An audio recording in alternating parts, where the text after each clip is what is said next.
Hello there, and welcome to Sleepless Scrolls. You've made your way to a place where the night stretches deeper than dreams and the mind floats freely into far stranger skies. So tell me, where are you right now? Curled up beneath a blanket, lying on your back staring at a ceiling that still remembers the daylight? Maybe you're on a long, quiet walk, earbuds in, letting the shadows carry you.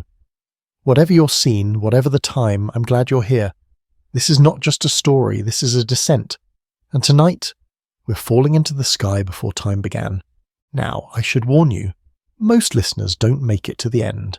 You probably won't survive this journey either, at least not in the usual sense. You'll drift off somewhere along the way, between galaxies unborn and stars that haven't lit their first fires. And that's okay, that's the idea. So if you enjoy the ride, leave a like, subscribe near, whisper something in the comments. But for now, just close your eyes and let the noise of the world slip away. Let's begin. You are lying beneath a sky that doesn't exist yet. There is no moon, no stars, no swirling galaxies overhead. There is no earth beneath your body. There isn't even space to hold you, or time to push you forward. You're suspended in something stranger than silence, something purer than stillness. This is not darkness. It is the absence of even the concept of dark. No colour, no shape, no rhythm, nothing has happened, nothing can happen, because time hasn't started ticking, and yet you feel something. You wouldn't call it a sound, not a movement either, but somewhere deep beneath the bottom of thought, you sense a pressure, not on your chest, not on your skin, but in the shape of the world itself, a kind of waiting, as if everything that could ever be is holding its breath. There is no direction. No up or down. There is no here, no there. The boundaries that define existence haven't been written. You're in a kind of pre-reality, a raw condition, a place that has no laws because laws haven't been born. You can't fall because gravity is just an idea waiting in the wings. You don't breathe because there's no such thing as air. And yet something within you, or something that is you, begins to stir. This place, this moment before moments, contains a point, or perhaps not even a point, a condition, a possibility curled tighter than anything you've ever imagined. This is the singularity, or what we call that indescribable seed, smaller than atoms, denser than imagination, hotter than fire. Not a thing in space, but space itself waiting to become. You hover there, not around it, not near it, but within it, because it's everything. There is no outside, just this tight, trembling cradle of being, and within it, a pressure builds, not like steam under a lid or dynamite before the fuse, but more like a pause, ending. Then it begins, not with a bang, not really. The term Big Bang is misleading. There is no explosion, no shockwave, no sound. Sound needs air. This is the quietest thing that has ever happened, and also the most violent. This is expansion. Not something expanding into space, but space itself unfolding. Faster than anything has ever moved. Faster than light, because light hasn't yet defined speed. In a heartbeat or less, the universe grows from nothing to something immeasurably vast. You don't move through it, you're stretched with it. Space is not a stage where things happen. Space is the actor, the dancer, the dance. As expansion accelerates, the first rules of existence take shape. Forces separate. Particles appear and disappear like sparks in a wind. Tiny imperfections, quantum fluctuations, twitch across the newborn cosmos. They are meaningless now, but later those tiny wrinkles will become the scaffolding for galaxies, clusters, and stars. You float in the glowless storm of beginnings, and for the first time you realize you're not just observing this. You are part of it. You're in every direction. You're the fabric and the thread. Each flicker of energy, each change in pressure passes through you like an emotion you haven't named yet. Somewhere the fundamental forces begin to peel apart. Gravity is first. It slips from the unified field like a whisper. It's still weak. So weak, in fact, that scientists have always wondered why. Why does gravity, the architect of stars and planets, behave like the shyest force in the universe? No one knows. Not really. Some theories suggest hidden dimensions, curled so tightly we can't see them. Others propose particles yet undetected. The debate lingers. But the separation continues, The strong nuclear force steps out next, followed by the weak force, and finally electromagnetism. These forces will go on to build every atom, every mountain, every thought. But now they are just discovering their names. You pass through them like a ghost drifting through the language of physics before it learns how to speak. And somewhere in the back of your mind, or is it the front now, a strange image flickers, not scientific, mythic. You remember something about the Australian Aboriginal Dreamtime, a time before time when the world was sung into being. Maybe this is that kind of song. Maybe what you're feeling isn't expansion. It's a lullaby being hummed by a cosmos just waking from its own sleep. And then you feel something new. Motion. It's not a thing moving through space. It's space becoming motion. It doesn't drift, it flows. The whole universe is stretching, rolling, breathing. There's still no light. Photons exist, but they are trapped, endlessly scattered in the density. No stars yet, no form, but a rhythm has begun. A pulse, a heartbeat. You follow it, and for a moment you remember something odd. Rilke once said, "You must give birth to your images. They are the future waiting to be born." That feels right. This place, this beginning, it isn't empty. It is pregnant with every future. Every star chart, every lullaby, every question, every answer. All of it curled like a fist at the end of a long, trembling arm. You don't need to understand it. You just need to float. To rest in the story before stories, to let this strange, invisible current carry you forward.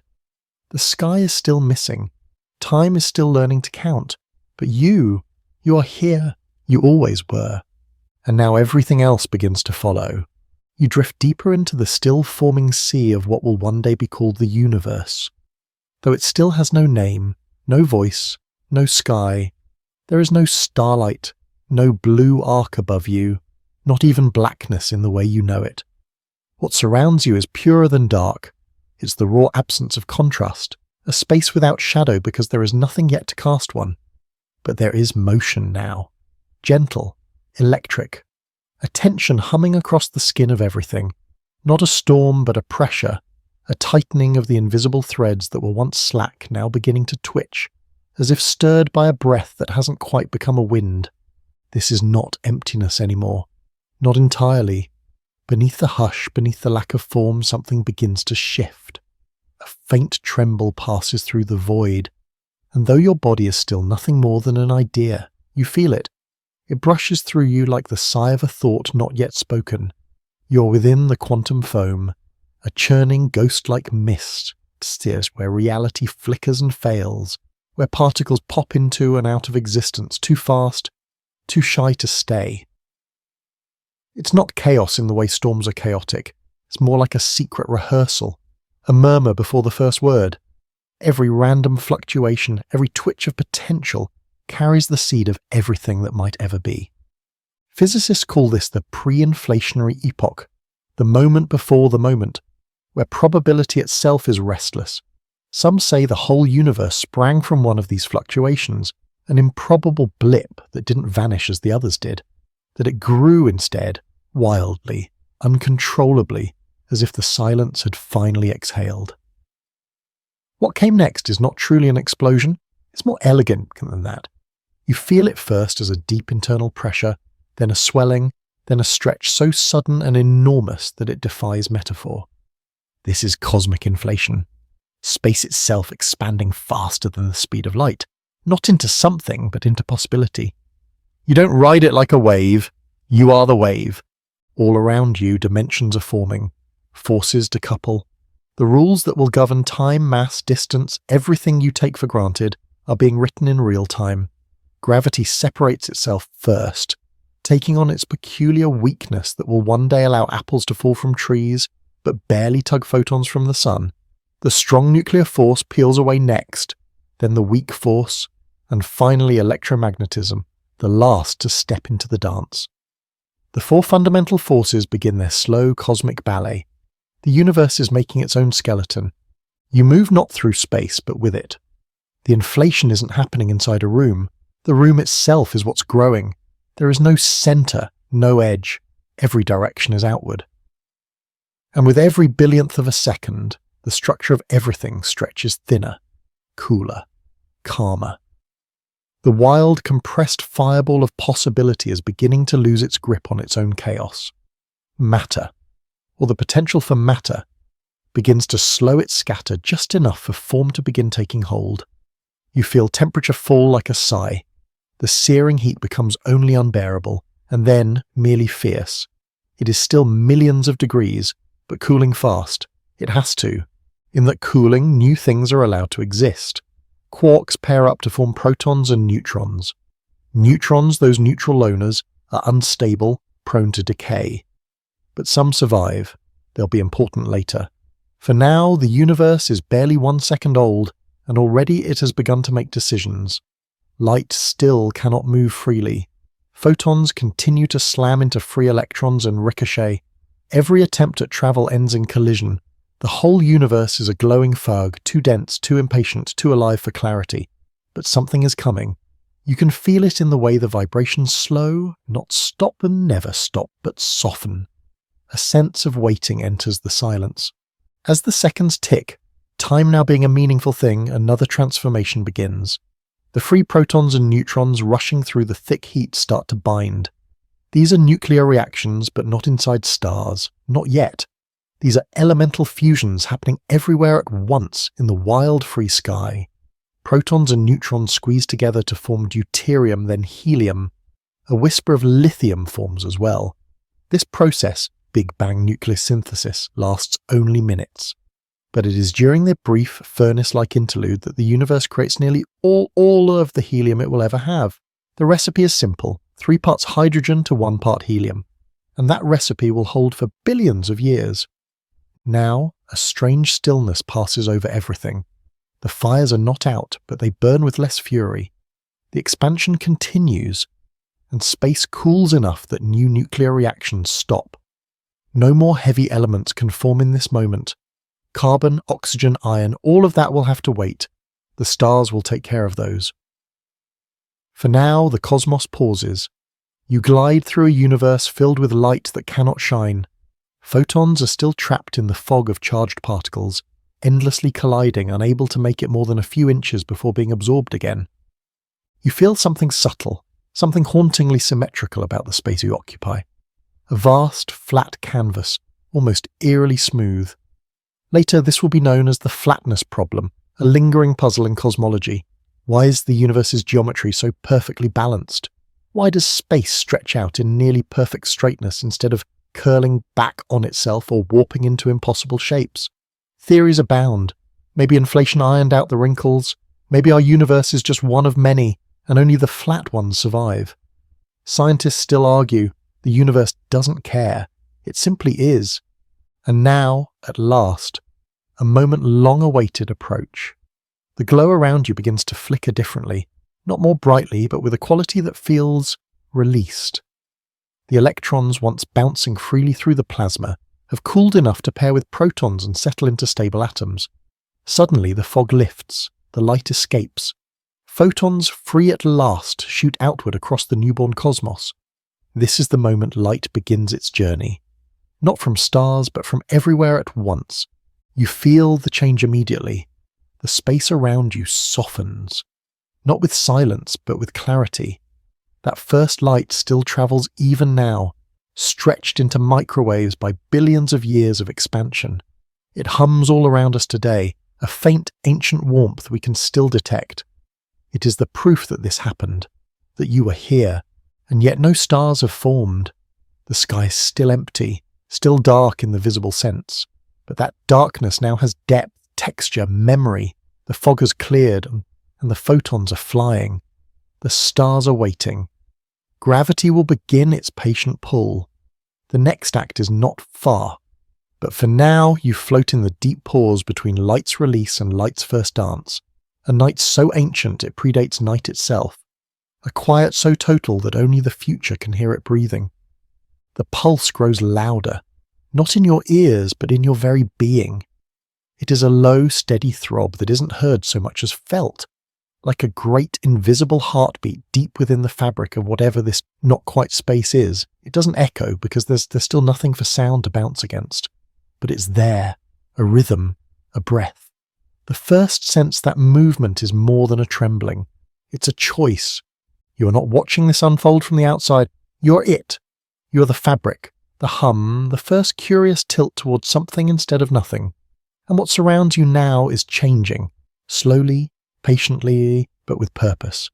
This universe in waiting is still boiling, a dense fog of particles and light so tightly woven together that photons, those bright messengers of the future, can't go more than a fraction of a second without being devoured again by something bigger, hotter, hungrier.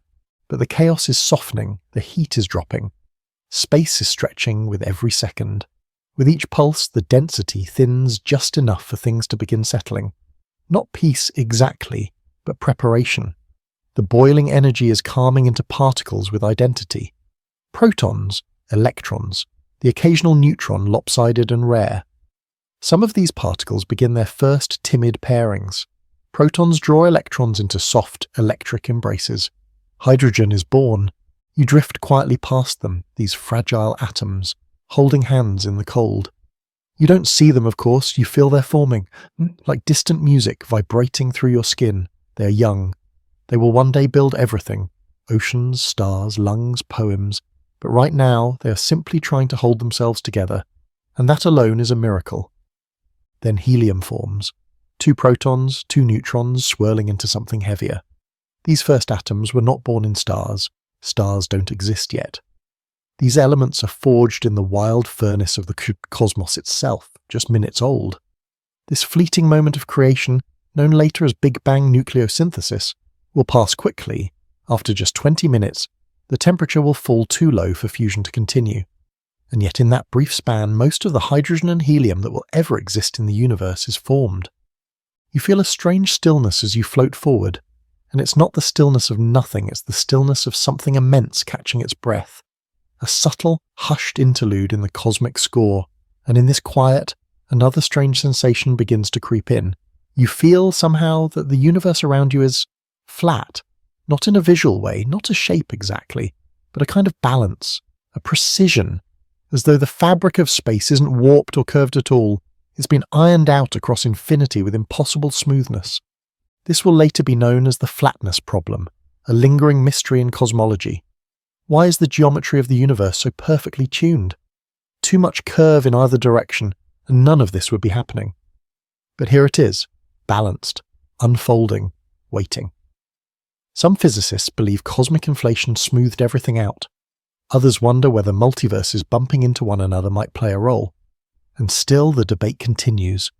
You continue drifting through this balanced place, through a silence now so deep it seems to hum, a silence that has learned how to hold the potential for stars, for planets, for wonder. The early universe is now filled with free-floating hydrogen and helium atoms, but it is still cloaked in darkness, not because there's no light, but because the light is trapped. It can't escape the dense fog of particles that constantly absorb and scatter it. But then, finally, it happens. After hundreds of thousands of years, things cool enough for something beautiful to occur. The electrons settle into their orbits, pairing with protons without being instantly torn away, and when that happens, light is set free, just like that. Photons, which once slammed into the particles like moths against glass, are now released. They fly uninterrupted in all directions. This is the moment of recombination, the moment light finds its voice.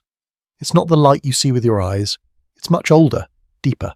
These newborn photons will travel billions of years before they meet anyone.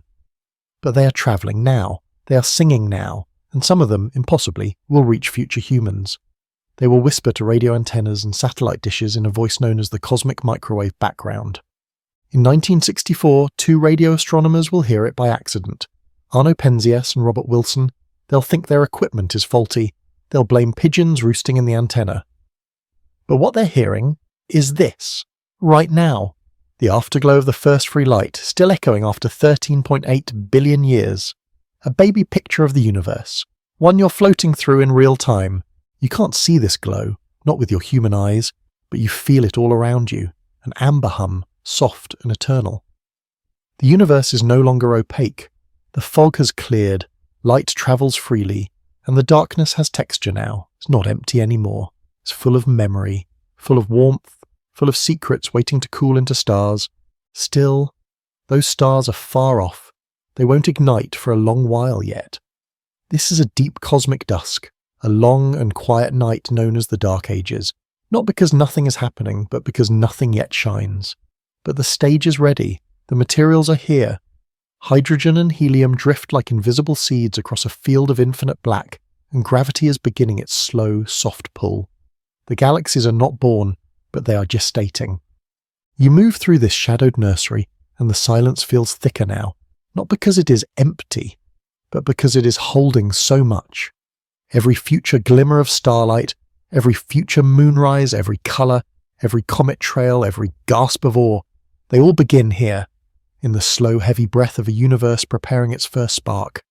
And you, silent as a ghost, drift onward.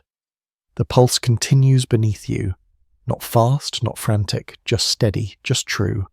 The kind of heartbeat that doesn't announce itself with a bang, but builds quietly, patiently, into a rhythm that one day becomes music. The darkness you drift through is no longer the absence of light. It is the waiting room of fire. All around you, invisible clouds of hydrogen and helium stretch across the infant universe, far-flung and cooling with each breath of expansion. There are no stars yet, no planets, just silence and distance. But gravity, patient and tireless, has begun to stir, not loudly, not in bursts or roars. It whispers, it pulls, slowly, relentlessly, drawing the scattered atoms toward each other, like a hand closing over scattered sand. You cannot see the clouds, not in any way your human eyes would recognize. They are too vast, too thin, too cold. But you feel them, great invisible webs stretching across an empty canvas, anchoring themselves into the first quiet shapes. These are not random gatherings. They follow a map laid down by the tiniest fluctuations in the early universe, those same quantum wrinkles you passed earlier. What once seemed like random noise has now become a guide, and gravity reads it like a score. The music of form begins. The process is slow, achingly so. Millions of years pass in silence. You drift across what would, one day, be galactic distances, but here, now, they are nothing but gentle concentrations of mass. You move through the thickening places, the knots in the cosmic web, where hydrogen grows dense and heavy. You feel heat begin to gather, not because of fire, but because of friction. Pressure. As the gas collapses under its own weight, the atoms within it begin to collide more often, more violently. The heat builds and builds. This is a star being born, not in a single moment, but over eons, a cradle of gas tightening, shrinking, condensing until its core becomes so hot, so pressurized that something ancient and terrible happens. Fusion, the first. Hydrogen atoms begin smashing into one another, fusing into helium and releasing blinding energy. Not fire, not combustion, but the very conversion of mass into light. Einstein's secret, ESMC2, matter becoming energy, and energy becoming brightness. The first stars ignite. They are unlike the stars you know. These are giants, colossal short-lived beasts made almost entirely of pure hydrogen. They burn hotter, die faster, and live more violently than anything that will come after. Population 3 stars, they will be called later. But now they are nameless, unobserved, radiant beyond imagining. Their light floods the darkness for the first time, not a gentle glow, but a searing brilliance that races across the black ocean of space. You are there, floating in the firelight of the first suns. It is not warmth you feel, but revelation. The universe is no longer dark, not entirely. Shadows exist now because there is something to cast them. Light, for the first time, defines space. You are no longer drifting through suggestion, you are gliding through substance. Star clusters form like constellations not yet named. The gravity wells deepen. Matter flows along invisible filaments. Galaxies, though still far in the future, are beginning to stir in the depths. But not all the light escapes. The early stars are messy, explosive and shrouded in thick cocoons of gas. Much of their light is absorbed, re-emitted, trapped in swirling halos. The universe is still learning how to shine, and those first stars are unstable. They don't last long. Some live only a few million years before collapsing. Their deaths are not quiet. They go out in explosions so violent they forge entirely new elements: carbon, oxygen, iron, the building blocks of everything solid. The first heavy metals are born in the hearts of dying stars, then scattered across space in titanic waves. And still more stars are born. A strange detail floats through your mind as you pass through one of these early star-forming regions. Some theories suggest that the very first stars may have had companions, binary or trinary systems where multiple suns circled one another in a gravitational dance. Others believe many were solitary, isolated beasts roaring their brief lives alone. Scientists still debate it. Simulations point in both directions. Reality might have done both, it often does. The light of these stars begins to affect everything. Their energy tears apart the surrounding hydrogen atoms, stripping away electrons and breaking apart molecules. This process, called reionization, begins to make the universe transparent again, not just to light, but to itself. For the first time, regions of space become clear, not in colour, but in coherence, in order. You float through these awakening corridors and feel their clarity ripple over you like wind on still water. And now something new emerges. Gravity's quiet game has grown bolder. It no longer only pulls atoms. Now it begins to shape systems. The gas clouds that haven't yet formed stars begin to fall inward, spun by rotation, squeezed by pressure, sliced into spiral arms. The seeds of galaxies begin to coalesce, not just light scattered in the dark, but structured havens, enormous rotating cities of stars. It's too early for the galaxies you know by name. No Andromeda, no Milky Way, but the precursors are here. Proto-galaxies swirling in the first slow dances of gravity and momentum. You move past one, or rather, it forms around you, and you understand something. Structure is no longer theoretical. The universe has begun organizing itself. It's not random, it never was, but now the intention is clear. Every atom pulled together, every flare of light, every dying star that scatters heavier elements into space. It's all a chain of becoming. You feel the pulse of it again, that beat you first noticed in the silent, timeless cradle before expansion. It is stronger now, louder, still not sound, still not music, but rhythm, the heartbeat of structure. And within that structure, the ingredients for life, though still scattered, still waiting, have finally entered the scene. Not life itself, not yet, but carbon, oxygen, nitrogen, iron, dust, the atoms that will form bones, breath, tree, teeth, thought. They drift now in the wake of supernovae, cooling, spinning, folding into clouds that will one day birth not just stars, but planets. You feel the future hum through you, the weight of it, the wonder, the impossible luck of it all. And then you move on, past the glowing cradles of first light, past the debris of stars that died before anything watched them burn. You float deeper into the growing architecture of the cosmos, watching as dust gathers in shadows and sparks begin to swirl. The universe is alive with motion now, alive with memory. It is only just beginning. You drift deeper into a universe that is no longer just expanding, it is becoming. The stars have ignited, yes, but now something more intricate is unfolding, something quieter. As you move through the newborn galaxies, you begin to notice a different kind of rhythm. No longer just the colossal roars of fusion or the violent screams of collapsing giants, but a subtler arrangement. Gravity, cooling gases, and time, weaving together patterns far more delicate than the birth of stars. Planets are beginning to form, not all at once, not everywhere, and not gently. Around the youngest stars, disks of dust and rock swirl like whirlpools. The heavier elements forged in the deaths of the first generation of stars begin to gather.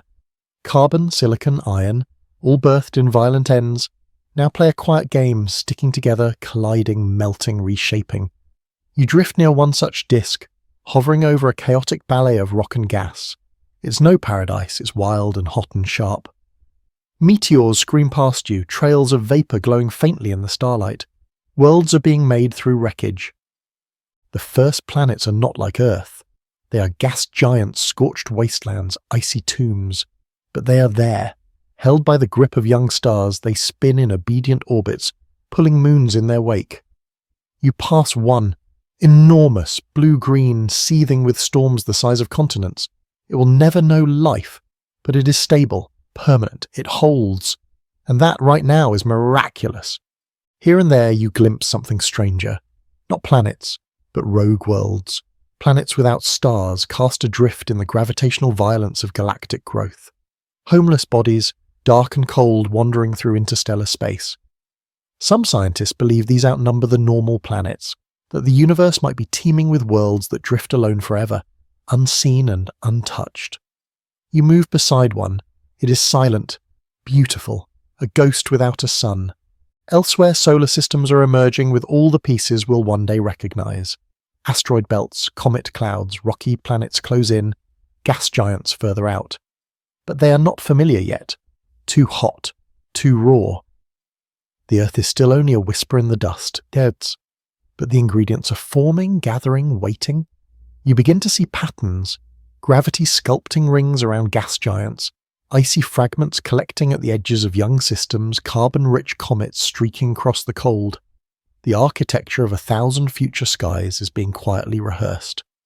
This is also the beginning of time as memory, not in the conscious sense, not yet, but in the way matter holds shape, in the way rocks remember collisions, scars form, atmospheres are stolen and replaced. There are no eyes to witness it, but the cosmos is now recording its own story in stone and orbit. Some of the comets forming here will one day strike warm oceans. Some of the dust will harden into moons. Some of the iron will beat in the hearts of future planets. The script is being written, even if the actors have not yet arrived. You pass through a field of debris, orbiting a young star that pulses gently in the dark. The dust is beginning to settle, not into silence, but into purpose. There is organization here where once there was only scattering. Some of these particles carry water, tiny fragments of oxygen and hydrogen bonded in the cold, clinging to rock. These will be crucial. Water will be the thread that binds chemistry into something living. And here you sense the quiet approach of a different kind of mystery. Not just the formation of things, but the preparation for transformation. Scientists still argue about how and where complex molecules first assembled. Did they form on the surfaces of icy grains in deep space? Did they come together in the violent chemistry of young planet atmospheres? Or did they arrive, riding comets like seeds cast into a fertile void? The truth, as always, may be all of it at once. You watch as molecules twist in invisible clouds, carbon chains lengthen, simple amino acids form, not life, not yet, but potential, the chemistry of desire, of reaching, of holding together in more than random chaos. The ingredients are falling into place like letters in a long, patient sentence. Life is not a spark, not a miracle. It is a slow, ancient grammar written by time and heat and dust. And the universe, though still impossibly young, now contains the first hints of that future. You feel it, not as a heartbeat this time, but as a whisper, a kind of low humming expectation in the quiet. Everything is still motion and mass and reaction, but not only that, the stars burn, the planets spin, and somewhere in the shadows of all that fire, the tiniest beginnings of complexity take hold. The galaxies themselves are changing. The earliest ones were chaotic, lumpy collections of matter, collapsing on instinct. But now, spirals begin to unfurl, vast arms sweeping outward like dancers, filled with billions of stars. Order emerges from violence, beauty begins to wear a shape, and you realize this is no longer just a universe. It is becoming a world maker. You pass beneath the curling arms of a galaxy, still finding its form. A sea of stars stretches around you, too many to count. Some will never host planets, some will birth dozens, some will shine for trillions of years, others will die young, too bright for longevity. The variety is staggering. No two solar systems are the same, no two planets identical, and in that variety lies the future's most powerful secret, uniqueness. You drift onward, deeper into the memory of becoming. Stars continue to rise and fall, planets cool, the dust grows thin. And somewhere in one of these countless spirals, a pale blue fragment is beginning to coalesce. Not yet Earth, not yet alive, but forming, waiting, and you are still with it, with all of it. You arrive now at a particular place. Not a grand one, at least not yet. A region of space not especially large, not uniquely bright, just one quiet corner of an ordinary galaxy still shaping itself in the gentle spin of time. But something here is different. Something here is holding on. You feel the shift before you see it. A tug, soft and familiar, like being remembered by something you've never met. And then, through the fabric of dust and light, a star takes shape. It is small compared to the giants that came before. Modest, steady, yellow-white, just the right brightness, just the right temper. This star will not burn out quickly. It will not collapse into chaos or explode into oblivion. It will last. It will tend. You hover near it, and for a long moment, simply watch. Watch as it settles into its new rhythm, a slow nuclear hum that will last for billions of years. This will be the sun. And around this young star, dust begins to circle. Again, that now familiar pattern. A disk of gas, minerals, ice, sinning, colliding, coalescing. A planet is not born in a day. It is fought into being. Millions of years of bombardment, heat, and pressure mold the rocky masses that take shape. The inner planets form close to the star, dry, dense, blistered. Further out, gas giants swell with stolen atmospheres, their gravity devouring debris. But it's the third one that draws your attention. Still molten, still chaotic, still howling with volcanic rage. This world is not yet Earth. It is a violent, half-formed thing still being pummeled by asteroids, still covered in seas of fire. But the blueprint is there. The proportions, the spin, the delicate distance from its star. It is in the perfect place, the habitable zone. Not too hot, not too cold, a future Goldilocks, a seedbed waiting for time. It will take nearly 100 million years before the crust cools enough to solidify, before rain can fall without evaporating, before oceans can gather. But you are patient. You drift through those eons like breath, watching as the lava cools and the steam rises and the land begins to form. No continents yet, no atmosphere as you know it. Just the slow choreography of geology, tectonic plates forming in darkness, magma shifting beneath a forming skin, the planet drawing its first breaths through cracks and geysers. The early sky is unrecognizable, thick with carbon dioxide, methane, ammonia. Yellow-orange clouds swirl above boiling seas. Lightning cracks through the haze, not occasionally but constantly, an endless symphony of electric violence. The ground shakes with every hour.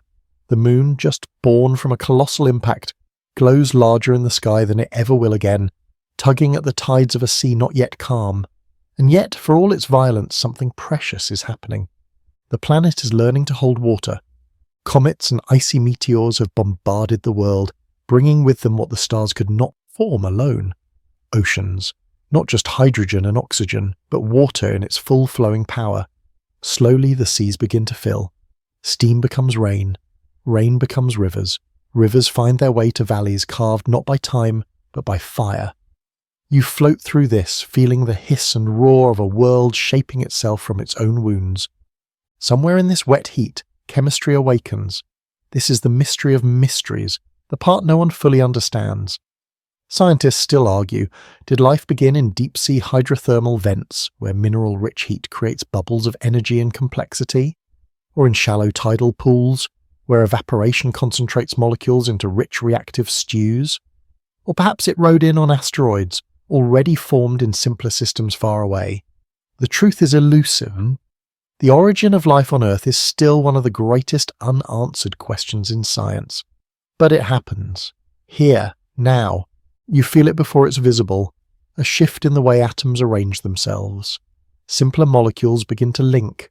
Chains of carbon form, proteins, lipids, nucleic acids. The earlier cells are not alive in any way you'd recognize. They do not breathe or think or move with purpose, but they replicate. They respond. They persist. The first life on Earth is invisible. Bacteria, archaea, ancient microbes thriving in hot, toxic water. They do not need oxygen. They feed on sulfur, iron, lightless heat. They divide, mutate, survive. And in doing so, they begin a process that will never stop: evolution. Over millions of years, some of these life forms learn to capture sunlight, using its energy to split water and produce something revolutionary: oxygen. But oxygen is a poison to everything that came before. For a while, this new waste gas threatens to choke the early biosphere. But the planet adapts. Iron in the oceans binds with oxygen, turning the seas red. The atmosphere thickens. A new kind of life rises in the ruins of the old, and slowly, so slowly, the Earth becomes what you would one day call blue. You hover above a world teeming with single-celled life, none of which has eyes or limbs or minds. But already it is beautiful, the tides are regular, the sky is thinning, the crust is stable, volcanoes still roar, and meteorites still strike, but less often. The chaos is giving way to rhythm. The Earth is beginning to keep time. You glide over mountains rising from ancient seas, their shapes still soft with youth. There are no trees yet, no flowers, no creatures, just stone, wind, water, and the invisible symphony of microbial life painting the surface from beneath. Every rock you pass is alive with bacteria. Every tide pool a laboratory of evolution. You don't need to see them. You feel their presence in the pulse of the planet. It is no longer just a rock. It is no longer just a place. It is Earth, and it has learned to harbour life. Section 7. The Earth turns, slowly, steadily, again and again. The sun rises and falls over waters that gleam with early life, though no eye yet watches it happen. Eons pass in silence. You drift on above it all, weightless, witness to a world that does not yet know it is alive. Below you, the story of life continues, not in leaps, but in ripples. Change does not come with drama. It comes with patience. The first cells learn cooperation. Some begin to merge, not through violence, but through mutual survival. One cell swallows another, not to digest it, but to keep it. A strange, sacred accident. The swallowed cell survives inside the other and begins to serve a new purpose, producing energy. This is the beginning of mitochondria. This is the beginning of complex life. It is a quiet revolution, one so delicate and gradual that billions of years will pass before it bears visible fruit. But now the blueprint is set. Eukaryotes, the cells that make up every plant, animal and human you will ever know, are born.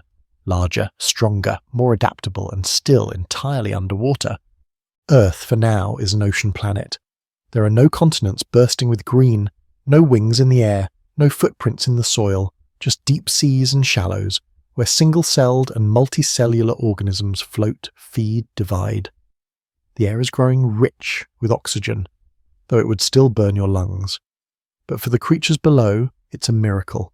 Some develop shells, some form colonies, some begin to specialize. One part moves, another part consumes, another part senses. It is not intelligence, but it is intention, a faint biological whisper of direction. You drift through warm shallows where stromatolites, layered microbial reefs, grow like ancient cities. Built over millions of years by cyanobacteria, they are some of Earth's earliest architects. You watch them trap sediment, build stone from biology. These strange rock-like forms will one day become fossils, telling stories to creatures not yet imagined. Above the waves, nothing stirs. The land remains barren, windswept, scorched by sun, shaped by rain. But you know what's coming. The ocean will not contain life forever. Evolution doesn't rush, but it does not stop. As the eukaryotic cells grow more complex, they begin experimenting with new forms. Some stretch themselves long, becoming worm-like. Others flatten, ripple, build tissues. They begin to specialize in earnest. Multicellularity is now more than a strategy. It is a destiny. Life, once content to remain simple, has begun to build itself. Then, quietly, without celebration, something profound happens. A burst, a surge, a sudden flowering of diversity. Scientists call it the Cambrian explosion, a moment in deep time when life, after so many billions of years of quiet evolution, seems to bloom all at once. Trilobites scuttle across the seafloor, armoured and segmented. Jellyfish pulse like living ghosts, worms burrow, sea sponges anchor, early predators drift with primitive eyes sensitive to light and shadow. In less than 50 million years, a blink in cosmic time, the oceans fill with variety. Mouths, limbs, spines, tails, sensory organs, nervous systems. Motion becomes a language, biology becomes bold, there is no single cause. Some blame rising oxygen levels, others cite genetic innovations. Some still argue whether it was triggered by predator-prey dynamics or a global shift in climate. The debate continues, quiet and unresolved, but the result is clear. Life is no longer just surviving, it is expressing. You drift through these early seas, surrounded by creatures that seem alien, surreal. A sea of soft and hard bodies, strange geometries, gliding and pulsing and hunting through warm salt water. You hover beside an Anomalocaris, a bizarre predator with flaps for swimming and rotating claw-like appendages. You marvel at the beauty of a hallucigenia, walking upside down on spines with its tubular body floating eerily. It is a world of experimentation. Nature is trying everything, and then, just as quickly as it appeared, much of it vanishes. Extinction follows the explosion. A natural pruning. The world reshapes itself again. Some species endure, others vanish, their brief flare snuffed out and forgotten by all but the rocks that hold their bones. The earth is not cruel, just indifferent. It has no agenda, no favourites. It allows everything to try, but not everything to stay. You rise through the ocean past the drifting plankton and algae that now bloom in the sunlit shallows. These microscopic plants are quietly transforming the world, photosynthesizing, pumping more oxygen into the atmosphere with every day. The skies grow clearer. The ozone layer thickens. The barrier that once let in deadly radiation now becomes a protective veil. And because of that veil, because of that thin, invisible shield, the land can finally be touched. The first brave life forms make their way onto the shore. Not animals, not yet, but mats of algae, fungi, lichen-like partnerships that cling to wet rock, testing the boundaries between sea and stone. It is a delicate foothold, fragile, but it holds. Eventually small animals follow, early arthropods, millipede-like creatures inching across the moist earth, their exoskeletons helping them survive where no creature has crawled before. They don't know they're pioneers, they just follow food, follow instinct, but with every track they leave in the ancient soil, they announce a future that grows louder. You can almost hear it. The rustle of ferns, the flap of wings, the distant roar of beasts that do not yet exist. All of it is buried within these first quiet steps onto land. The earth is being rewritten again. What began as fire and stone, then sea and slime, is now becoming forest, claw and breath. But not yet, not tonight. For now the world settles once more. The land waits. The oceans continue their experiments. Life is not done growing strange. In fact, it is just getting started. Time bends forward again, sweeping you across tens of millions of years like a feather caught in the wind. Below you, Earth continues to evolve, not with thunder or flame now, but with quiet conviction. The oceans no longer dominate the full story. Life has taken its first clumsy steps onto land, and from those trembling beginnings the world begins to green. It starts with plants, not trees, not flowers, not yet.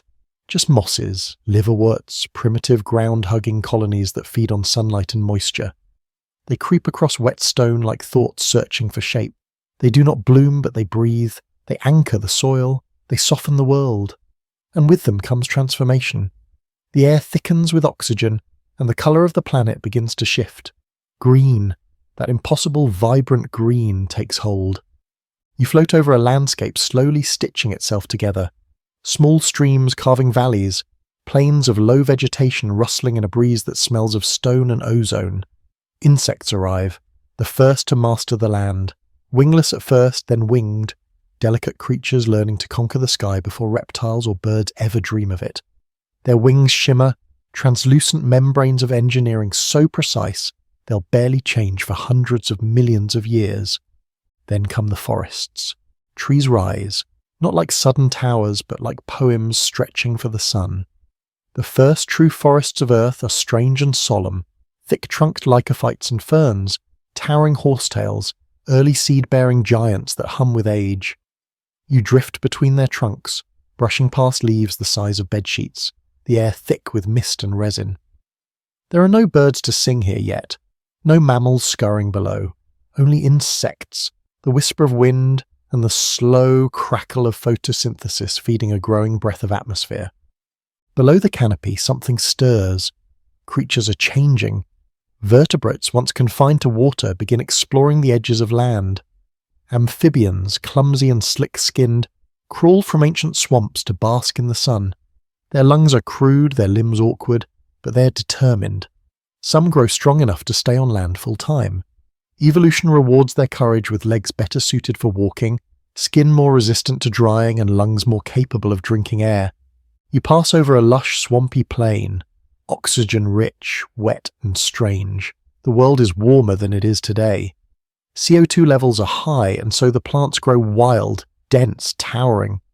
Dragonflies with wingspans as wide as seagulls glide between trees. Millipedes the length of alligators ripple across the forest floor. Life has grown bold in its scale, and yet change never stops. Beneath all this greenness, under roots and rock, the earth is shifting. Continents slowly drift across the globe, colliding and cracking. Mountains rise, oceans deepen, climates shift, and with each movement comes evolution's next challenge and its next masterpiece. Reptiles appear. Unlike amphibians, they don't need water to reproduce. Their eggs carry their own oceans within. This single adaptation changes everything. No longer tethered to the swamp, life begins to roam. Reptiles grow in number, in variety, in confidence. Some stay small. Others stretch out into long crawling predators with teeth sharp enough to split bone. Their skins are thick, dry, sunproof. They are survivors, builders of empires yet to come. You drift past a herd of early synapsids, mammal-like reptiles, squat and powerful, their bodies halfway between cold-blooded instinct and warm-blooded desire. One day their lineage will lead to wolves, elephants, humans, but for now they're just one of many creatures testing the world, competing, thriving. But Earth is not gentle. It remembers what it is. Beneath the forests and floodplains, pressure builds. Tectonic movements strain and snap. Volcanoes roar. Climate begins to tilt. The balance, so delicately earned over millions of years, shudders. And then the sky darkens. A great extinction descends. Not the one you've heard about. The one that ends the reign of dinosaurs. No, this is older, deeper. The Permian extinction, the Great Dying. Over 90% of life in the oceans disappears. On land, forests wither, swamps dry, and many creatures vanish without fossil or name. No single cause explains it all. Some blame massive volcanic eruptions in Siberia. Others point to methane from warming oceans. Some even suspect asteroid strikes, though no crater has confirmed the theory. Scientists still argue, but the result is clear. Life nearly dies. And yet, it does not. A few species survive: deep-sea-dwelling worms, hardy amphibians, burrowing reptiles, seed-bearing plants.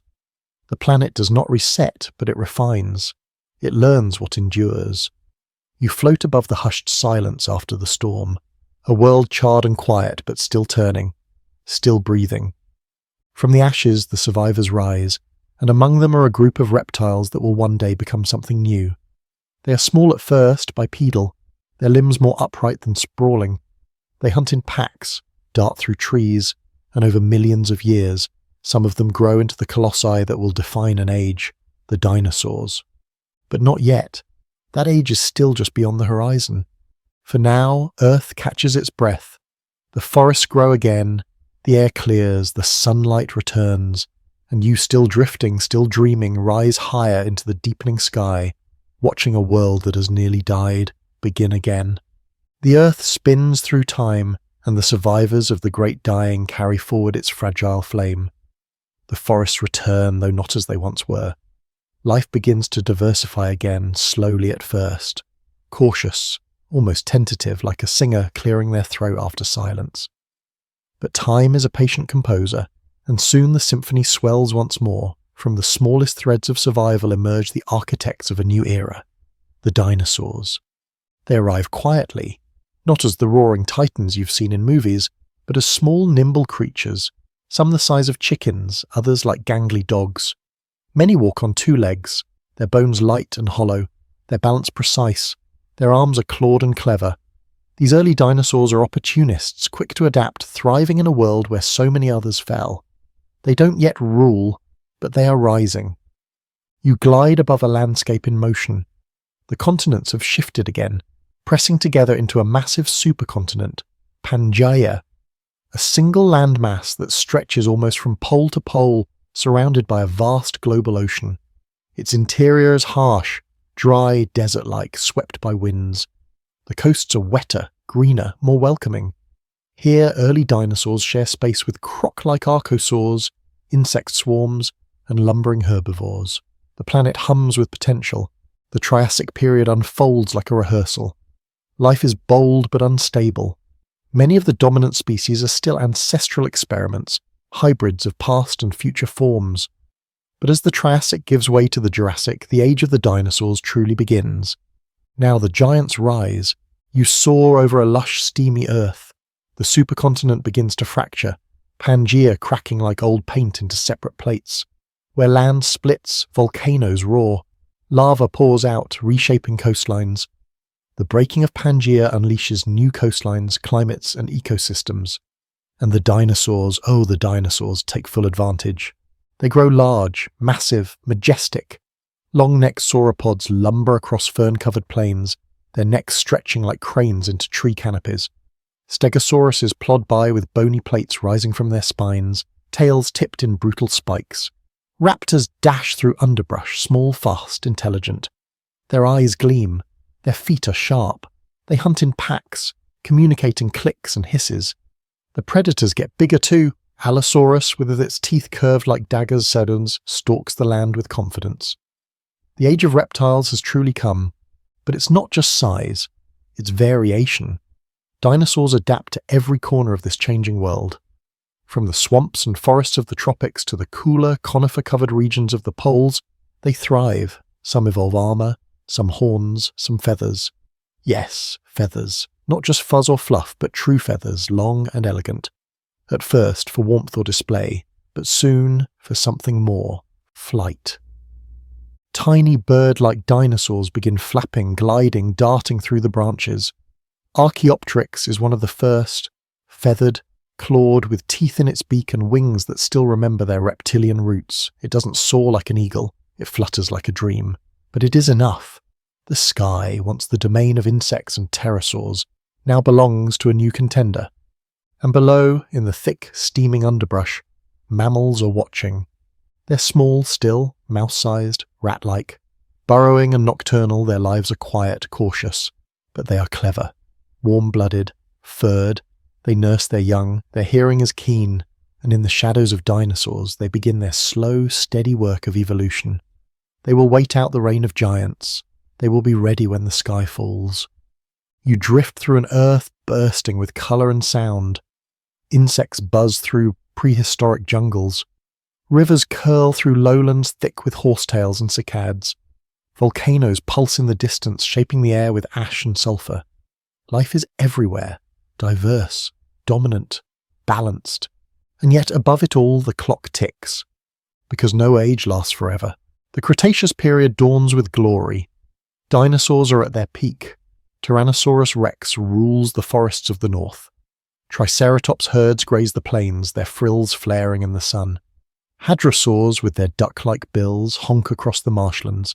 Every niche is filled, every strategy played. Flight, speed, armor, teeth. The world is rich with life. Flowers bloom for the first time. Yes, flowers. Angiosperms emerge late in the age of dinosaurs, their delicate petals and nectar changing the rules of pollination. Bees follow soon after, creating one of the most essential partnerships in life's history. A quiet revolution is unfolding beneath the feet of the giants, even as they stomp the ground above. And then, suddenly, it ends. You felt it coming, a shadow you couldn't name. It begins not with sound, but with light, brighter than anything that has ever burned in the sky. A dot in the heavens growing rapidly. The asteroid.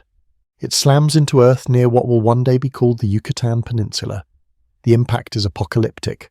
Firestorms rage, shockwaves flatten forests thousands of miles from the blast. A tsunami races across oceans, and then the ash rises. Sunlight fades. Photosynthesis halts. The food chains collapse. The age of dinosaurs, built over hundreds of millions of years, ends in weeks. Not all die immediately. Some linger, starving, some freeze in the sudden winter.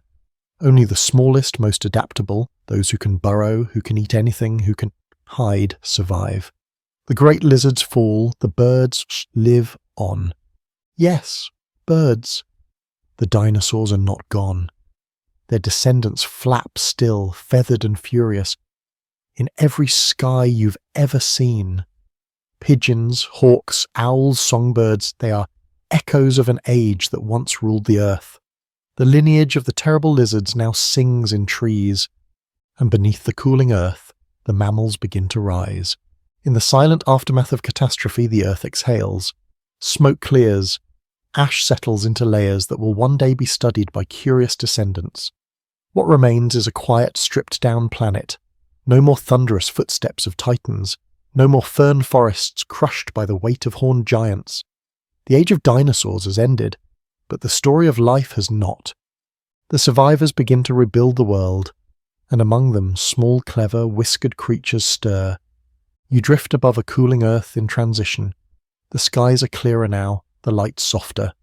The oceans have stabilized, forests regrow with cautious green, and the mammals, once nighttime scurriers hiding beneath the shadows of reptiles, step blinking into the dawn. For the first time in tens of millions of years, they have room to grow. They do not rise with a roar, they rise with variety. In the beginning they are modest, mouse-sized omnivores, burrowing insectivores, rat-like climbers. But the extinction of the dinosaurs has left ecological space everywhere, and evolution abhors an empty niche. Some mammals get larger, others more specialized. Tails lengthen, paws strengthen, teeth adapt. The Paleocene begins, and with it, the blueprint for every future animal you've ever known. You hover beside a branch where an early primate clings. Its limbs are nimble, its fingers curious. It's not a monkey, not yet, but its eyes are forward-facing, its brain growing more complex. It remembers, learns, responds. It clings not just to trees, but to possibility. Elsewhere, in meadows and plains, herbivorous mammals begin to spread. Hooved grazers, armoured root diggers, rodent colonies forming entire underground networks. Predators follow close behind. Packs of creodonts, wolfish, jagged-toothed carnivores hunt with cunning, a legacy of survival etched into every step. The arms race of life has begun again, but now it moves faster. The continents continue to drift. The Atlantic Ocean widens. India pushes into Asia, shoving up the Himalayas. Africa bumps into Europe. Land bridges come and go, letting animals migrate, mix, adapt. Species separate, then recombine. What was once one world begins to diversify into regions, climates, biomes, rainforests, grasslands, tundra, deserts. And the mammals keep changing. You drift through the Eocene, where the world grows warmer. Tropical forests stretch into what will one day be polar zones. Alligators swim where there will later be snow. Mammals fill the trees, the rivers, the soil, and grow massive. The size of rhinos, bears, elephants. Others grow nimble, mastering balance and agility. To the trees, and return to the sea. Yes, back to the sea. You float over the shallow edges of a prehistoric ocean where a curious creature wades in. It resembles a wolf, but with stubbier legs and elongated toes. It hunts fish, swims clumsily. Over generations, it will grow sleeker, more aquatic, until its legs become flippers, its nostrils migrate to the top of its head, and its spine stretches into a powerful tail. You are watching the ancestors of whales. Meanwhile on land, the ancestors of horses trot through forests no bigger than foxes. Elephants roam as tusked pigs. Bats take to the skies with leathery wings, the only mammals to truly fly. Marsupials bloom across isolated Australia, strange and diverse, and everywhere evolution plays its game of refinement and chance. And then, a shape emerges. Among the many mammals, a small group continues its quiet rise. The primates. They are not the biggest or fastest, but they are watching. Their hands become more precise, their social groups grow more complex. They learn to care for each other, to remember danger, to recognize themselves in still water. Their brains begin to shift, more folds, more fire. By the time the Miocene arrives, 10 million years before your time, the stage is nearly set. Apes branch out. Some stay in forests, others move into drier regions, walking more often on 2 feet. They are not yet human, but they are close, very close. And in the sky above them, birds soar, descendants of the very creatures that once ruled the earth. You see hawks circling over the plains, herons stalking through swamps, songbirds chirping into leafy silence. They are the breathing, beating memory of the age before. You pass over grassy savannas now, vast golden seas of waving blades that didn't exist in the age of the dinosaurs. Grass is a late invention, but one that will feed entire civilizations. It supports herds of antelope, bison, zebras, elephants. It invites predators, lions, wolves, saber-toothed cats. It invites conflict, community, movement. And on two legs, in small bands, walking upright with simple tools and eyes full of firelight, your ancestors appear. Homo habilis, Homo erectus, Homo neanderthalensis, Homo sapiens. The world grows familiar now. You see mountains whose names you know, rivers you've heard of, stars you've charted. But these early humans don't see names, they see shelter, prey, fire, each other. They don't yet plant fields or write myths, but they shape stone, build hearths, paint caves, bury their dead. They are not beasts, they are not gods. They are the bridge between what was and what will be. You float beside one as he chips flint against rock, sparks fly, he breathes, you hear it, you remember it, because it is yours. This moment, this breath, this flame, it is not just his story. It is the continuation of the story of everything that came before, of stars, of oceans, of microbes, of bones and breath and becoming. And as night falls on this ancient world, with embers rising into the air like stars newly born, you realize the sky before time began never really ended. You hover now in the soft dark of prehistory, but something has changed. Below, the air is thick with breath, not just animal, but human. Real human. You. The world is no longer ruled by claws or scales or instinct alone. It is ruled by memory, by idea, by imagination. The spark that flickered in apes has caught flame in the minds of early Homo sapiens, and with it, the earth begins to echo with a new kind of sound. Language. It begins simply, gestures, grunts, rhythms of call and response. But soon, these people learn to name things: fire, sky, river, wolf, home. And once a thing has a name, it cannot be forgotten. You drift over ancient campsites where stories are passed around fires. Not written, not painted, spoken, and in those sounds, the past lives again. Grandmothers describe beasts that vanished a generation ago. Children imagine gods that ride the wind. The first myths are born, shaped not in temples but in caves and memory. They are still nomadic, still vulnerable, but they are no longer just surviving. They are organizing, gathering, learning from stars, from animal migrations, from the rise and fall of plants. And eventually, they begin to stay. The first villages rise where water flows and the soil is kind. They plant seeds, an act of faith in time, wheat, barley, millet. They domesticate animals, goats, then sheep, then dogs, who howl at the same moon and guard the same homes.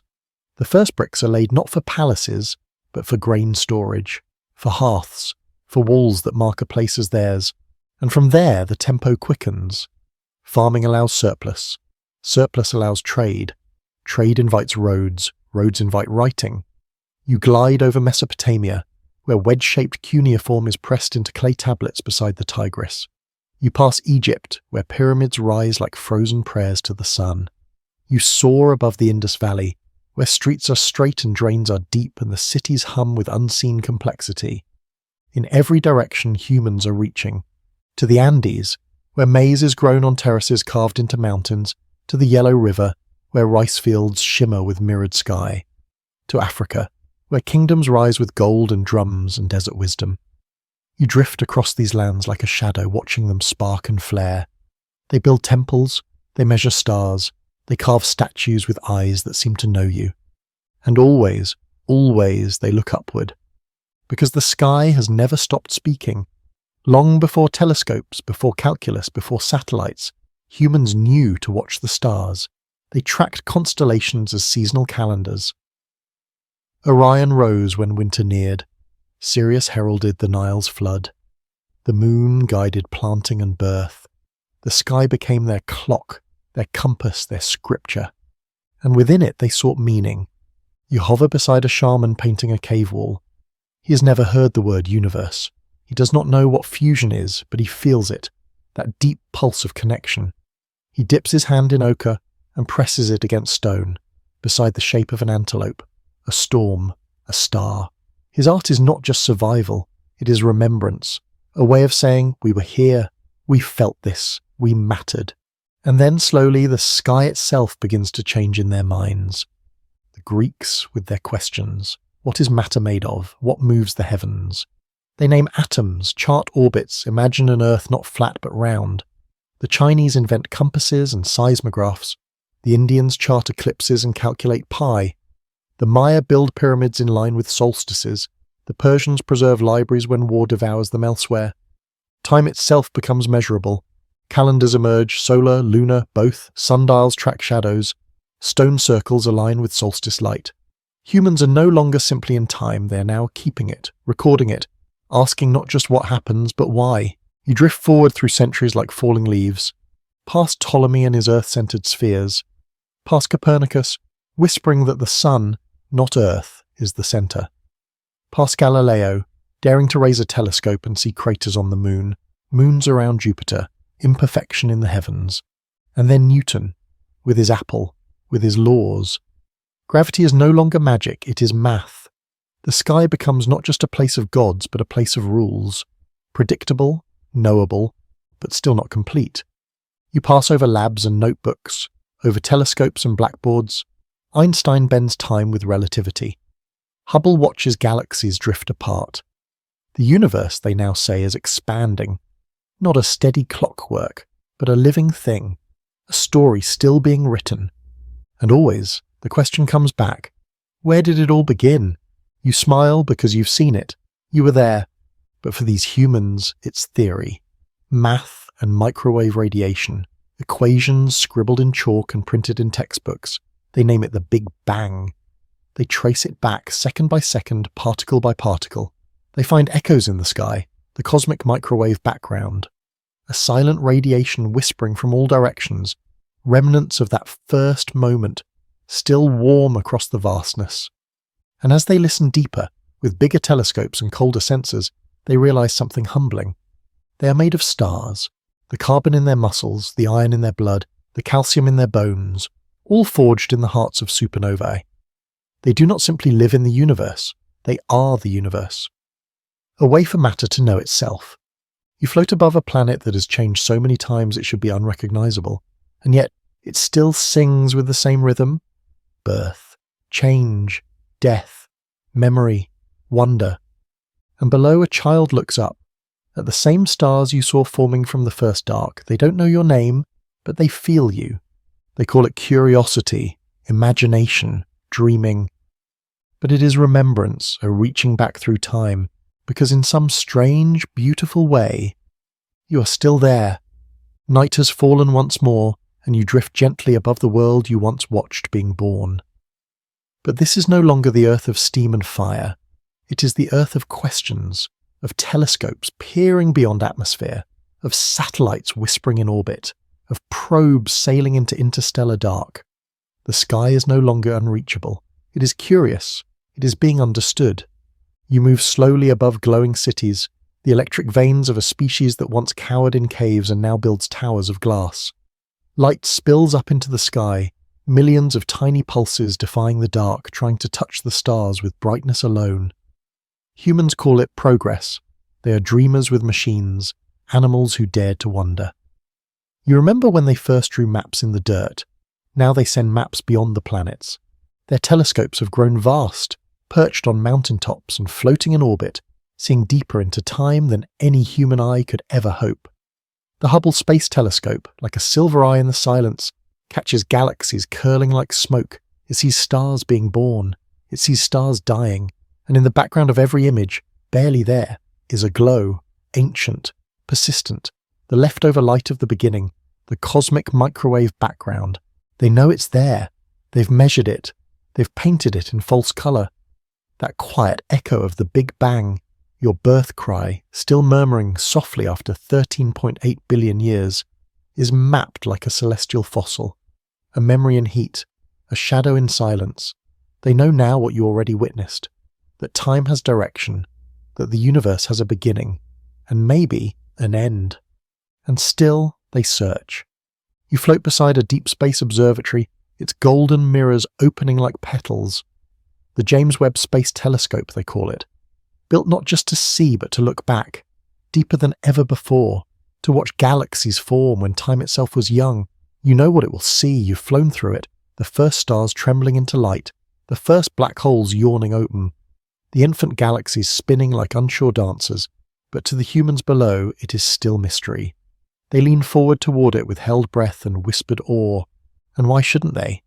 They are made of the very stars they now study, and some of them, those who lie awake long past midnight thinking about what lies beyond, know this in their bones. They say things like, "We are stardust," but it is more than poetry, it is physics, it is chemistry, it is lineage. They come from hydrogen and heat and fusion. They are walking equations, singing atoms, they are the sky remembering itself. And so they name. They name the planets of other stars, exoplanets, thousands of them, orbiting suns across the vast galactic dark. Kepler 22b, TRAPPIST 1e, Gliese 581g. They do not know if they are warm, if they carry oceans, if something stirs in their soil. But they guess, they model, they dream. Some may carry life, some may not. But the search itself, the reaching, is life. You move above their laboratories, where particles are smashed at near light speed. They try to recreate the early universe the first seconds after it all began. Quarks, gluons, the Higgs boson. They speak now in terms like quantum foam and multiverse theory, their math folding in on itself like origami made of stars. They try to name the darkness between galaxies, dark matter, dark energy, forces they cannot see but which bend galaxies like reeds in wind, forces that may shape fate itself, and still they are humble. For all their science, all their knowledge, they still sit around fires, campfires now or glowing screens, and tell stories. Stories of how it all began, stories of what came before. Some say God spoke the world into being, others say the universe is a cycle, forever reborn. Others still claim it is a simulation, a dream, a breath. And even among scientists, the question remains, what came before the Big Bang? They don't know. No one does. Some believe there was nothing, a pure void, timeless and eternal. Others argue for a multiverse, endless bubbles of space and time inflating and collapsing like a sea of beginnings. Others say the universe is one breath in an infinite set, expanding and contracting like a sleeping god's chest. Scientists still argue. They always will. But you remember. You were there in the before. You watched the darkness become light. You saw the first heat, the first hydrogen. You floated through the first galaxies as they spun like new thoughts in an ancient mind. You have never forgotten. And now, as you pass above the Earth once more, you feel something new. A satellite drifts by. A small golden plaque clings to its side. You pause, look closer. The plaque shows a man and a woman, their hands raised in peace. A map points back to the sun. Symbols describe hydrogen. A message to anyone or anything who might find it. This is Voyager, a machine carrying the human story into the endless dark. It has already left the solar system. It drifts now in interstellar space, humming faintly with data, carrying with it a record of who we were, who we are. And then you see it, the golden record, music. Greetings in 55 languages, images of mountains and dancers and mothers holding babies, and a heartbeat. Just one. It is not loud, it is not grand, but it is everything. A tiny world whispering to the stars, we were here, we saw, we asked, we loved. You float beside that record for a moment longer, and in the quiet that surrounds it, you remember how all of this began, not with speech or fire or tools, but with silence. And Hardenton still holds it all. The silence is thick and holy now, like velvet spread across the void. Voyager tumbles ever outward, growing smaller, fainter, until it's little more than a speck, then a memory, then a whisper. Behind it lies Earth, blue, blinking, breathing, and before it stretches infinity. You follow the drift, not because there's a destination, but because there is always somewhere. Time no longer moves by the tick of a clock. It unfolds in pulses, in spirals, in the slow blooming of galaxies and the delicate collapse of stars. And you begin to see not just the birth of a universe, but its aging. Galaxies still spin, yes, but slowly now, elegantly, Their arms stretch wider, their centers cool. You pass by one spiral where once thousands of stars were born each year, but now only a few flicker into life. Star formation is declining everywhere. The great forges of the cosmos are running low on fuel. Hydrogen, so abundant in the beginning, is being used up, fused into heavier elements, locked away in iron cores and black holes. Even time seems heavier now. You glide past a red giant, swollen and dying, its outer layers puffing off like a tired sigh. Around it, planets orbit in silence, scorched or frozen or swallowed entirely. One of those planets might once have had life, might have had oceans, but now it is ash. It's not tragedy, it's just time. The universe does not mourn, it continues, and you, timeless now, drift further. You pass black holes yawning in the dark, devouring matter and light alike. Their edges, event horizons, still glowing with Hawking radiation, slowly evaporating over eons. You pass neutron stars, those crushed remnants of supernovae pulsing with ghost light and gravity. You pass rogue planets, flung from their systems, wandering the dark between stars, eternally nightbound. Lonely, but not empty. There is still presence here, still being. Far in the future, how far you cannot measure, the galaxies begin to fall out of view. Not because they vanish, but because the fabric of the universe is stretching, expanding. The space between things grows larger, faster than light can travel. Galaxies do not move away. Space itself carries them, like leaves drifting apart on a rising tide. Eventually, there will be only one galaxy visible from any point in the cosmos. And then, none. The stars die one by one, the bright ones first. The blue giants live fast and burn out quickly. The yellow suns, like your own, live billions of years, but not forever. The red dwarfs, last to fade, glow dimly for trillions of years, but they too go out. There will come a time when no new stars are born. No more light, no more warmth. This is the era physicists call the degenerate era, not evil but exhausted. A time when only omnitons remain. White dwarves, neutron stars, black holes, cold cinders of what once was. Still, time moves on. Black holes will dominate for a while, slowly leaking radiation, losing mass. It will take longer than you can imagine. Longer than the age of stars, longer than the history of life, longer than all human dreams stacked end to end. But even black holes will die, and then the universe will be cold, not empty exactly, just dark, just quiet. A graveyard of our particles, perhaps the occasional collision of faint debris or a quantum ripple too subtle to notice. No light, no life, no memory. And yet you feel something underneath the silence, a pressure, a potential, because energy, even when scattered, cannot be destroyed, because space, even when stretched, holds tension, because time, even when forgotten, still flows. Some theories say that quantum fluctuations in the vacuum might spark new beginnings, that in the blackness another Big Bang might burst into being, not here but elsewhere, a new bubble universe forming from the ashes of this one, entirely separate, entirely fresh, and what would that new universe remember? Perhaps nothing, perhaps everything. Scientists still debate whether this end is the end, or just another step in an infinite cycle. Bang, expand, cool, collapse, bang again. Or maybe we are just one universe among countless others, each with different rules, different beginnings, different endings. Maybe the multiverse is as natural as breath. Maybe you, right now, are watching a single page in an eternal book flip over to the next. You do not know, and strangely you do not need to, because the truth is, the story was never about the end. It was about the moment when hydrogen first caught fire, the moment when planets began to cool and harden, the moment when life, improbable and fragile, blinked against the light. The moment when you, a child of stardust, looked up at the sky and wondered where it all began. And so you drift, not toward an ending, but through a memory older than language, older than matter, older than time itself, the memory of becoming, and it sings even now in the dark. There is a stillness now, one that stretches beyond silence, beyond absence. The stars are gone, the galaxies vanished. The black holes evaporated into final flickers. Space lies vast and cold, a sea with no shores. No current, no storm. Time moves, but it no longer carries life.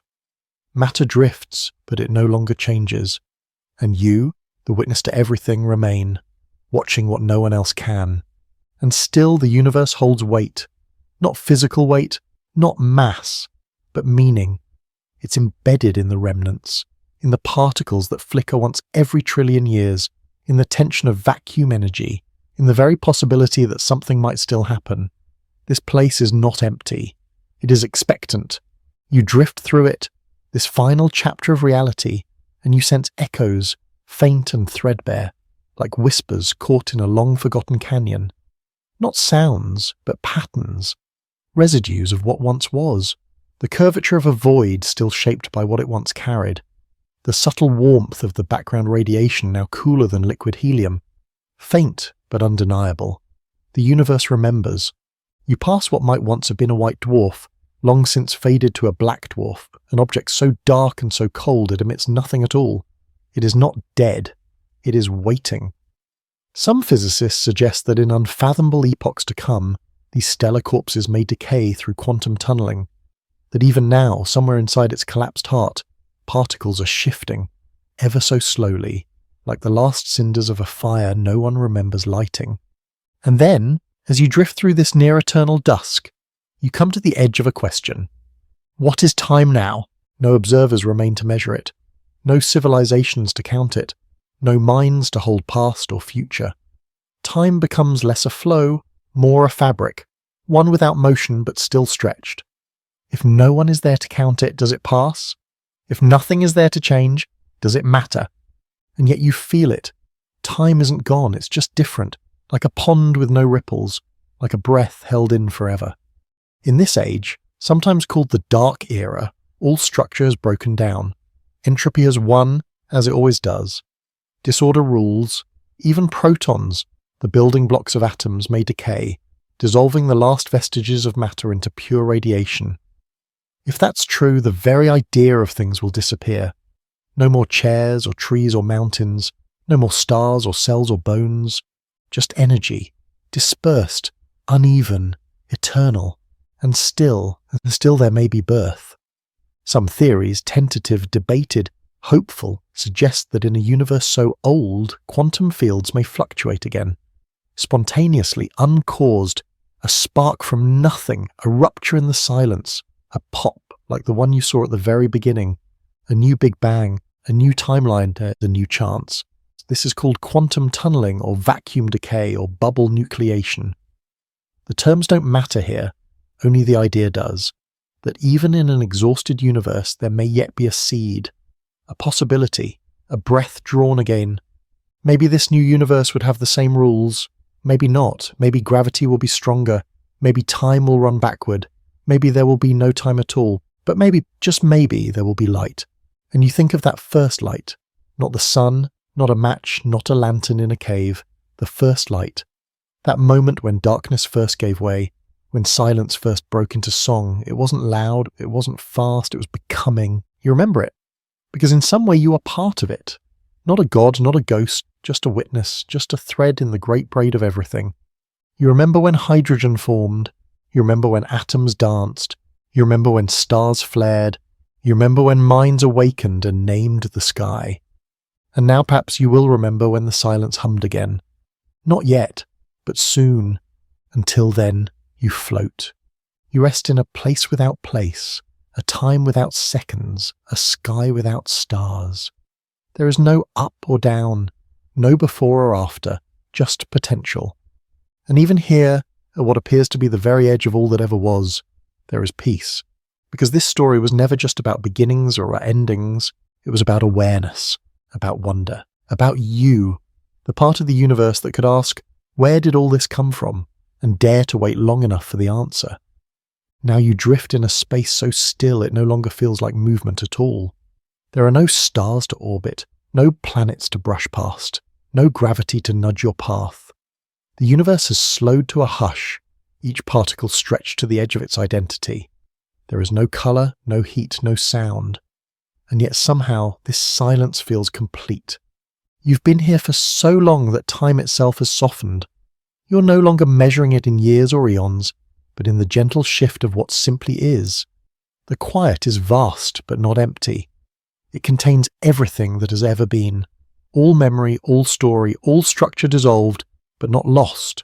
Like ink dropped into still water, spread wide and thin, but still there, still present.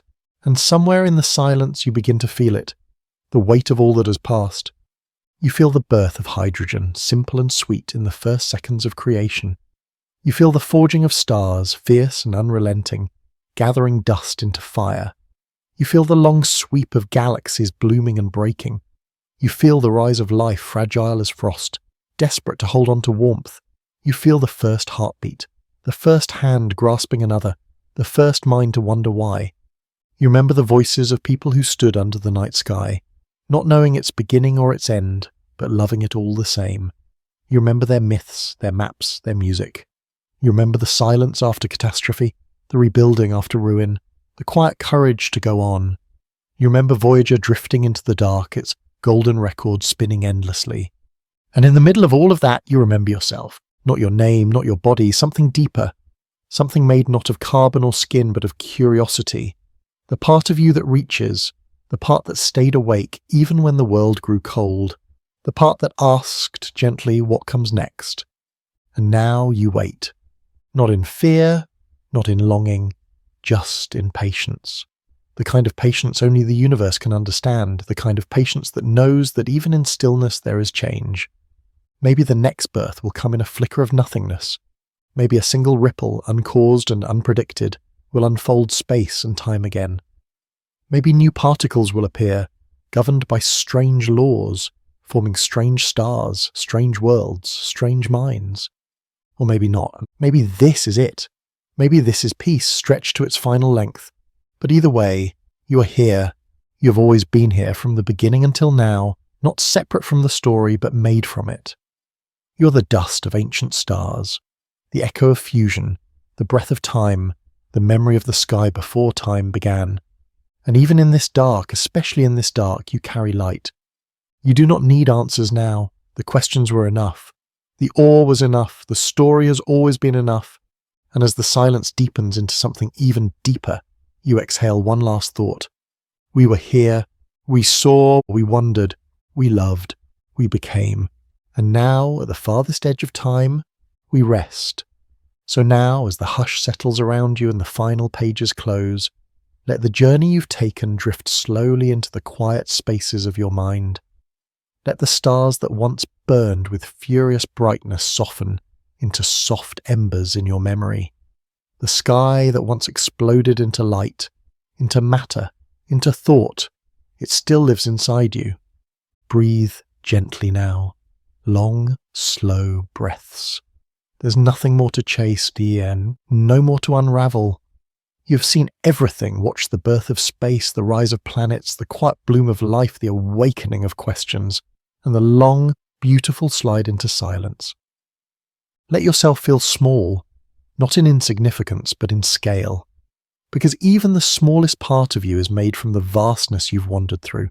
You carry it with you, each breath, each heartbeat, a rhythm once forged in the heart of a dying star.